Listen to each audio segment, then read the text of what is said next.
BJP MP Tejaswi సూర్యపై BRS అధినేత కేసీఆర్ మండిపడ్డారు. లోక్సభలో బీఆర్ఎస్ ఎంపీలు లేని లోటు స్పష్టంగా కనిపించిందని ఆయన అన్నారు. తేజస్వి సూర్యకు ఏమీ తెలియదని, ఆయన అలా మాట్లాడుతుంటే ఒక్కరు కూడా అడ్డుపడలేదని కేసీఆర్ వ్యాఖ్యానించారు. కాంగ్రెస్లో ఒక్కరు కూడా మాట్లాడలేదని ఆయన విమర్శించారు. అదే బీఆర్ఎస్ ఎంపీలు సభలో ఉంటే రణరంగం సృష్టించే వాళ్ళమని కేసీఆర్ అన్నారు. తెలంగాణ పట్ల బీఆర్ఎస్కు ఉన్న చిత్తశుద్ధి ఎవరికీ ఉండదని ఆయన తేల్చి చెప్పారు. తెలంగాణ భవన్లో బీఆర్ఎస్ పార్టీ రజతోత్సవ సంబరాల ముగింపు వేడుకల్లో కేసీఆర్ పాల్గొన్నారు. తెలంగాణ ఏర్పాటు సమయంలో ఎన్నో సందర్భాల్లో తనను మానసిక క్షోభకు గురి చేశారని కేసీఆర్ చెప్పారు. హైదరాబాద్ విషయంలో వెనక్కి తగ్గమని సోనియా గాంధీ 16 సార్లు చెప్పారని ఆయన వెల్లడించారు. హైదరాబాద్ విషయంలో రాజీ పెడితే తెలంగాణ విషయం త్వరగా తేలుతుందని సోనియా గాంధీ తనకు చెప్పారని ఆయన వివరించారు.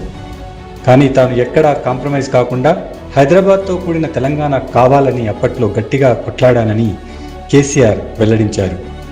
2009లో చంద్రబాబుతో జై తెలంగాణ అనిపించేందుకే అప్పట్లో టీడీపీతో పొత్తు పెట్టుకున్నట్టు కేసీఆర్ తెలిపారు.